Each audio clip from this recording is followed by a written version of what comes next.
Welcome back to College Football Addiction, Inside the Gamecocks. Jamie Bradford. Talk a little bit about a matchup that we did talk about this game and not sleeping on this game in the offseason. But I don't know if we thought it would be as big as it really could be this weekend. Pavia versus Sellers, what should be a ranked matchup, depending on which AP voter watched games that week or not. But a fun one between Vandy and South Carolina. And I've asked everybody about this, but I do want to get your take. How concerning is it? The transitive property is not everything, but how concerning is it to see South Carolina play Virginia Tech one week, Vandy the next, and Vandy just absolutely lay the hammer on them? Well, first of all, thanks for having me back, and congratulations to your Knowles on the start. Still living high, man. That was a heck of a – we talked about that. I thought it would be close, and it wasn't, but in favor of the other team that everybody was picking against. Yeah, I think that there's some concern there. I mean, I do think that there's a lot at play. Virginia Tech, I saw them up close and personal in week 1 in Atlanta, and I actually liked that group. I thought going in that their front seven was probably the strength of the team on the defensive side. And coming out of the game, I still kind of believe that and thought, well, this is a group that as the year goes along, they got a chance to win some games. But then Vanderbilt goes in there last week, and Virginia Tech goes into halftime with that lead, and you're thinking, well, this is gonna. Let's see what happens here. I mean, it's gonna be a good game. It's gonna be a good finish, and it wasn't. It was not if you're just a general college football fan. If you're a Vanderbilt fan, it was a flourish. I mean, it was really incredible. And those guys, offensively, the way that they moved the football on the Hokies in the second half was pretty impressive. So, I think Virginia Tech, I think there was a little bit of, oh no, here we go again with those guys. But I don't want to say that and take anything away from Vanderbilt. I think Vanderbilt, they needed Diego Pavia's confidence when he came into the program, and now it's really bled through. And I think that they're just a very confident football team, confident with who they are. It's more about them, less about the opponent. And yeah, I think that certainly is something that's that can be a little scary for South Carolina this weekend. What has South Carolina done the first 2 weeks that has surprised you in a good way, and then maybe surprised you in a bad way? Yeah, well, I think the special teams is special again in Columbia. There's no doubt about that. Obviously, Vakari Swain is leading the country in punt returns for a touchdown. He has tied the school record through 6 quarters, and that's pretty incredible. Not to mention the fact that all the other special teams, not just punters and kickers, but I mean, you've got guys like Nick Harbor out there making tackles and things like that. I mean, they really look pretty solid and pretty clean and very disciplined. One of those punt returns in Atlanta, if anybody saw the replay, they had a chance for 2 crackback blocks, and they shielded instead of laying the wood, and it would have had the play returned, and they didn't do that. So that's been pretty well coached, and South Carolina in that department looks good. Defensively, they're about where I thought they'd be. I mean, I think a lot of people were discounting them because of everybody that they lost to the NFL via the draft and via the free agent market. But we knew that they had a bunch of talent returning. It just hadn't played yet. And now through 8 quarters, those guys, they're maybe not the exact same players like in the interior on the defensive line and things like that, but you've got players. There's no doubt. And Fred Johnson is a budding superstar at linebacker, and he's going to probably have to play like one this weekend against Vanderbilt. Obviously, offensively, it just hasn't been good. And, I was going over some of the numbers this week, and the fact that, time of possession isn't necessarily a stat that should always be zeroed in on, and then you try to somehow connect that to wins and losses. It's just not true. But it can tell you a story if you are succeeding or if you are failing in certain departments. And South Carolina, certainly offensively, with a guy like Lenore Sellers, who by a lot of different folks and lists was a Heisman Trophy candidate coming into the season, I would say that through 8 quarters, you would say this offense is a failure. I mean, if you go back the last 4 games, Clemson, Illinois in the bowl game, and then the first 2 of this season, the offense has put up exactly 17 points per game. That's not good, right? And so you're talking about 16 quarters of offense, 8 touchdowns. They scored 2 touchdowns in each of those games, and that's got to be better. And to the time of possession thing that I was referencing, 29 25 minutes and 51 seconds where they had the football in the Virginia Tech game, 25 minutes and 21 seconds where they had the football in the South Carolina State game. Now, why is that important? Well, it's important because of these reasons here. They threw the football 19 times in the opener, 20 times in game 2. They ran it 38 times in the opener, 37 times in game 2, TJ.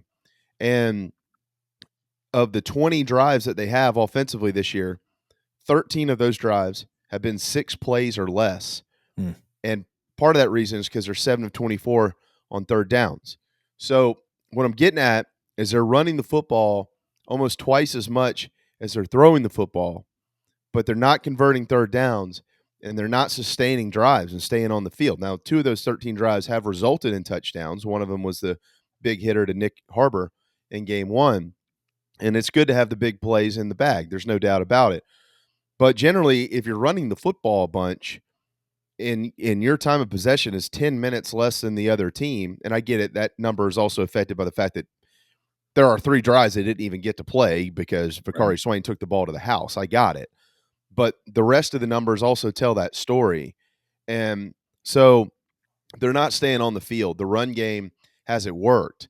And a lot of that has been because of how many guys are putting in the box. They're running everything in between the tackles. There's been miscommunication, missed assignments, all types of stuff up front with an offensive line that we thought was going to be better this year to start the season, and it's actually been worse with better players. So what are they doing this week to get that corrected?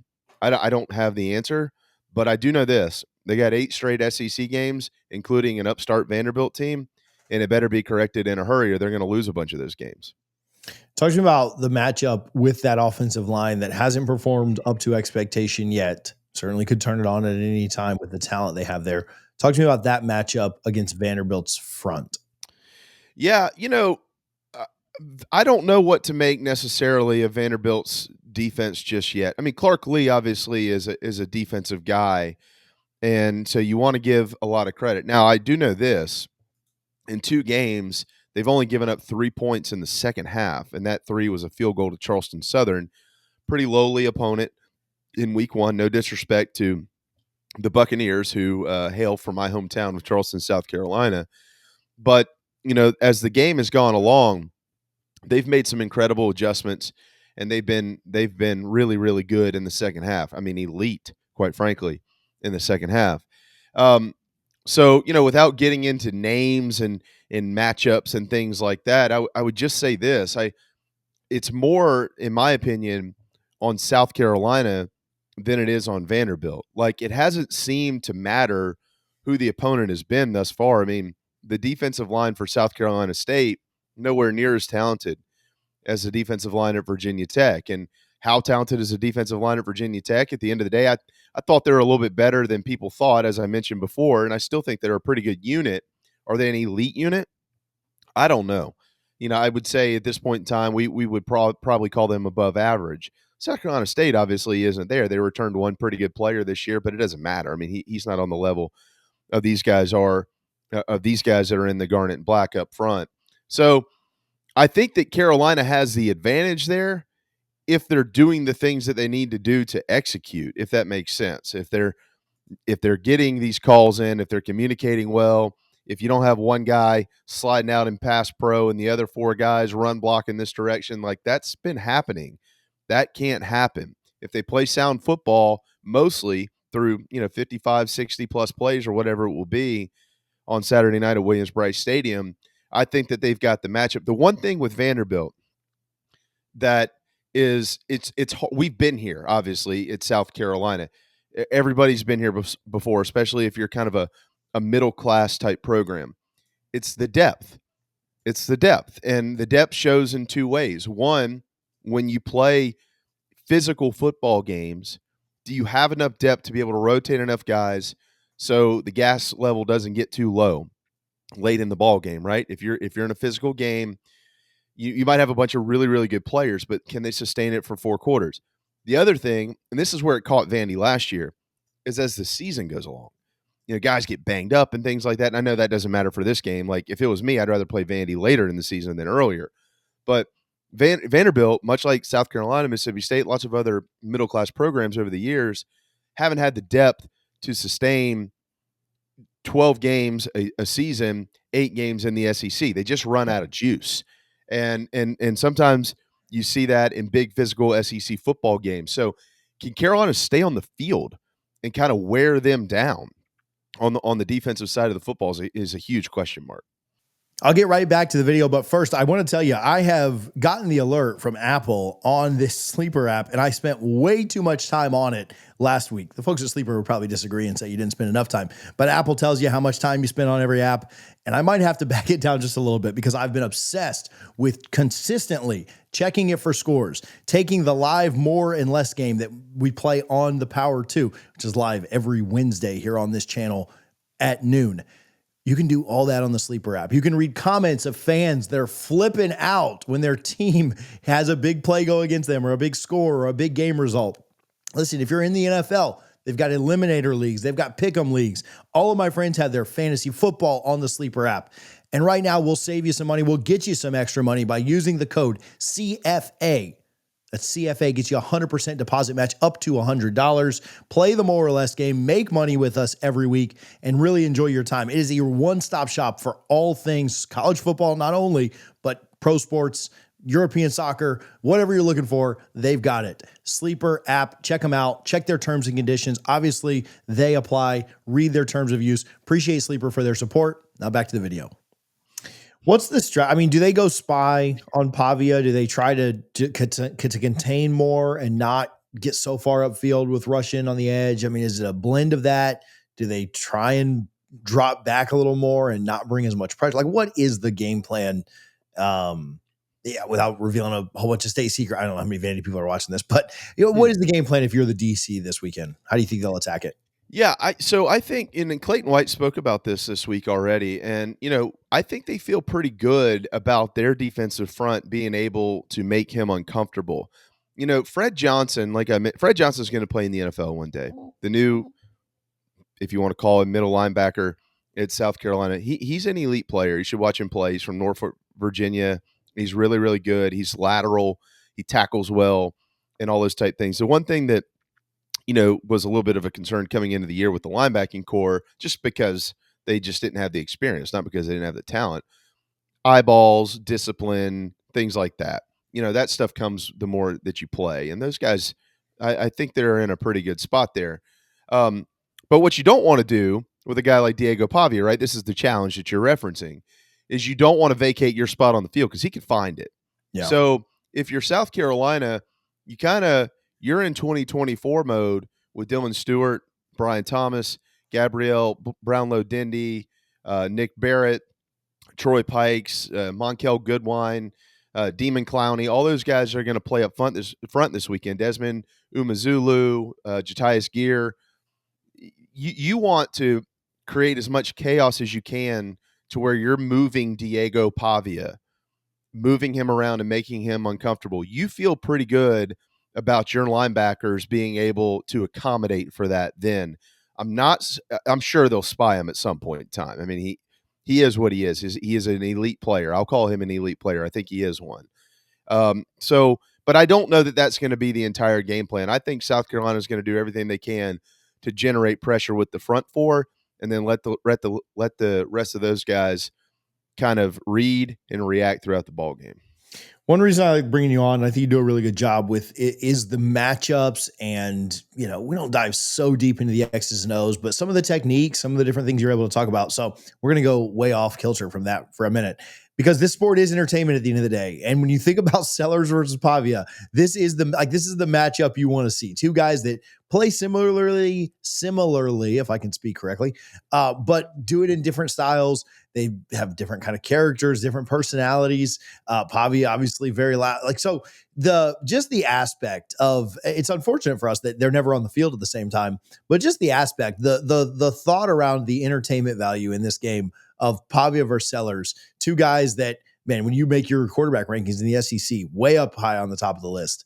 That aspect of the game, I mean, it's what will make, obviously South Carolina fans are going to tune into this. Vandy fans are going to tune into this. it's what's going to make a lot of people tune into this game because they just want to see those two guys on the field. Yeah, for two teams that aren't traditional powers in the league either. Georgia and Tennessee play this weekend, and the bigger quarterback matchups happening between Vanderbilt and South Carolina in Columbia, at least going into the ball game. That's the way it's perceived now, right? So, and that's no disrespect, by the way, to the quarterbacks at Georgia and Tennessee, Aguilar and what's his name from Georgia who committed to Carolina at one point in time. Anyways, we're not talking about them. Yeah, Gunnar Stockton. My apologies to the Stockton family. But no, I think that you're right about that. And I when Diego Pavia this summer referenced South Carolina and mentioned to the Will Compton and those guys bussing with the boys that this was the game that they had circled. Obviously, if you were a defender of a certain program, so in this case, it would be the fan base of the Gamecock football team. You're like, okay, really? You're really circling us? Why are you circling us? Bring it on, big boy. Okay, that's the fan side of things, right? For the team that he's going to be playing against. Sure. But for the sake of football, and for the sake of the league, and for the sake of the Vanderbilt football program, he is everything that they've needed. And I have some respect for that. I mean, I've always been careful about bulletin board material, either as an athlete or a coach or now in the media. I don't think that you want to give the other guy more reason to want to beat up on you. But Vanderbilt is a little bit different because they haven't had the swag in a long, long time. I mean, who's the swaggiest guy to come through there at that position? Jay Cutler? Yeah. It's been a while, right? I mean, I know they've had some good quarterbacks since then, Jordan Rodgers and other guys. I get that. But carrying the swag into the game and being capable of backing it up doesn't happen a lot at places like Vanderbilt or South Carolina or Kentucky or wherever. Used to be, from time to time, Ole Miss, and now look what's going on down there. So I think it's been great for the sport and the fact that it has helped shed a little bit more light on the depth of this league. Carolina came into the season with expectations, but Vanderbilt wants to have something to say about that, and they should. When you got a kid like this, they should. So I think it's really neat. I think at this point in time, we all know what to expect from Diego Pavia. I would like to see what we expect from Diego Pavia out of Lenora Sellers at South Carolina, because that was Lenora Sellers last year. And I'm going to use you live in Florida, so you're a little bit luckier than the rest of us up here in the Palmetto State. We have horrible interstates. They're all 2-lane roads. And drivers like myself who would like to not be stuck behind the guy going 60 miles an hour in the left-hand lane would like to see 3 and 4 lanes. And I feel like that's where Lenora Sellers is. Like, we need to get him out of traffic on these 2-lane roads and get him into the 3rd and 4th lane and let him make some moves. I mean, this kid, I was talking to my friend Preston Thorne yesterday. Give a shout out to Preston, who is a defensive tackle under Coach Holtz at South Carolina. And he hosts the early game on 107.5 The Game in Columbia every day. And he was talking about Lamar Jackson and in the ball game the other night, okay, on Sunday night against the Bills. And those two quarterbacks oftentimes somehow get lumped into the Sellers conversation around here. It's not necessarily like a comparison of him to them. Like, there's really no comparison when you're talking about Josh Allen and Lamar Jackson to a college quarterback. But what he was referencing is the fact that both of them came into the NFL with their flaws, okay?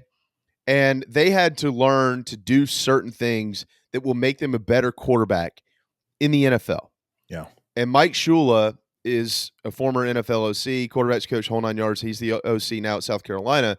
And that's been one of the biggest question marks throughout the summer is, like, where do you how far across that line do you go? Or at what point in time do you stop before you cross the line? Like, how thin is the line of teaching Lenore Sellers the things that you need to teach him, getting him to work on the things that he needed to work on coming into the season to be a more complete player, but also not taking his ability away to create and to just kind of be who you are.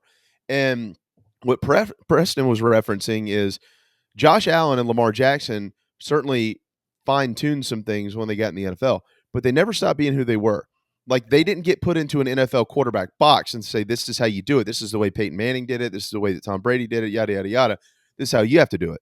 No, y'all have certain abilities. You need to execute those abilities, but you also need to be able to do these things here. But we're going to let you be who you are first, these other things next. And I feel like Lenore Sellers has gone a little bit the opposite direction through the first couple of the weeks of the season.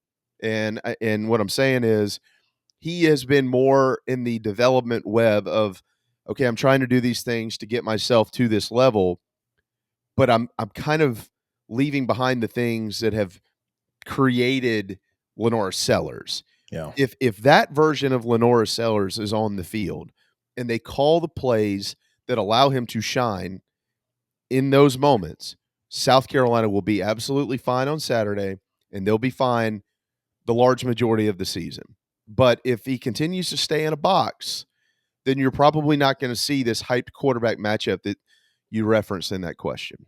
Yeah, it's a great answer. I like the highway thing. That would drive me absolutely, ape, what. So. Every day. All right, let's predict it. I lean South Carolina here by about a touchdown. So I think I've said something like 27-20 or 31-24, somewhere in there. I do think it's closer than last year. I do think Vandy puts up a good fight. I never thought that I would get to the point where I would use the words swagger and Vandy in the same sentence, but I mean, Pavia has certainly done that and given them an interest nationally and certainly within the conference that people want to see what they have going on. I do think South Carolina is going to be a little bit too much for them. There's a path where this gets, out of hand too. If South Carolina clicks, till I see them click, I don't know that I can predict a massive blowout, but I do think they win by about a touchdown. What's your vibe on this one? Yeah. So it's really interesting. I'm going to give you a little bit of a wordy answer on this. So back in 2022, the Gamecocks go to the Swamp and they looked like they literally had never played a college football game before. If you remember, I mean, Spencer Rattler, there were memes going all over the place. It was a disaster. And they lost the game 38-6. And I can tell you that in covering this football team then, there was, I don't know of a lower point in the Shane Beamer era. I mean, it was really, really bad. And that week they decided that they were going to take this, and this, virtually everything out of the offensive playbook. And they were going to settle on about 10 plays that they could run out of multiple formations. And they were going to just go let Spencer Rattler be Spencer Rattler. Well, that next opponent was the Tennessee Volunteers. And if you remember, South Carolina, under the lights that night with Herb Street and Fowler in the booth, scored touchdowns on their first 5 possessions on their way to a 63-point offensive showing. And then the following game, they scored 31 against Clemson in the Upstate and beat the Tigers on their home field, ending the streak 31-30. So they almost scored 100 points in 2 games. And I'm hoping on the Gamecocks side of things that they're able to get into the comfort zone with a playmaker like Lenore Sellers and allow him to go make plays. If they can do that, they're going to be just fine. I mean, they will win the game comfortably. On the other side of this is Vanderbilt, who, when you look at Carolina's beaten them 16 straight times, and the last 2 games combined, they've outscored them, I think, 76-13. I mean, it hadn't been close, right? But when you look at Vanderbilt, I look at 2 things here. Number one, what they've done in the second half defensively in the first 2 ball games, regardless of opponent, has been remarkable. The other thing is, at night at Williams-Brice Stadium, if it's not the best, there's no question it's one of the best atmospheres you will find in the country. If you haven't been and you don't believe that, that's okay. That's okay. But if you come one time, you'll see what I'm talking about. It's different. And I've been a lot of places at night, and it is different. But that doesn't bother Vanderbilt. And this isn't the old days of Vanderbilt. They went into Hokie Land last week in Blacksburg, Lane Stadium, and Diego Pavia, and I'm saying this is going to sound disrespectful, not to Diego, to Vanderbilt. It's going to sound disrespectful. and to a point it is, but they are doing a lot to change it. Diego Pavia craves this attention in these ballparks because you can't get that in Nashville. Yeah. It's not there. I mean, generally the opposing team brings as many people as you have. Now they've done a lot of great stuff to that ballpark, and I do think the more that they win, you're going to see Vanderbilt have a nice little home field advantage. I think that's coming, and I applaud them in those efforts. No question about it. But when you walk into 80,000 seat stadiums, it's a different vibe. So you either put your tail between your legs, or that's what you want because you crave that attention where I'm going to quiet this place down. He is that player. Yeah. And so if he gets loose, all that hoopla before the game in 2001 and Sandstorm and cocky and the whole 9 yards, all the day drinking and all the tailgating, all the people rowdy and the crazy students and the whole 9 yards, that goes out the window when you start getting your rear end beat and you can't move the football down the field. So it is very important early for South Carolina to move the football. You might not have to score on every possession, but you got to move the football and show some life. At minimum, you got to be able to flip the field. I do like Carolina to win the game, and I do like them to cover the point spread because Shane Beamer at night at Williams-Brice Stadium is really, really hard to beat. If you go look at his record, they don't lose many. Yeah. And a lot of these teams, A&M, Missouri, Tennessee, you name it, they come in here, they get the rear ends kicked, and they go home. So I think that Vanderbilt's going to put up a hell of a fight, but I do believe South Carolina has some magic in there. Maybe it's special teams, maybe it's defense, maybe it's offense. But there is magic in that ballpark at night, and I think they'll be able to pull away late and hold on and win the game. Jimmy, where can people follow you, man? Where can they find all your content? OnlyFans. No, I'm just kidding. Well, you almost had me there for a minute. I was like, yeah, no. I read an article the other day. I guess a bunch of college students are doing that now to make money. And I thought, oh, man, the world has changed. Back then, we just delivered pizzas. Yeah, it was easy. yeah. If you download our app, it's free. Chief Sports on all the app stores, chiefsportsnetwork.com. And obviously, you can subscribe to our YouTube page as well, the Chief Sports Network here in South Carolina. And my program is Inside the Gamecocks, which is on our network. So we certainly appreciate it.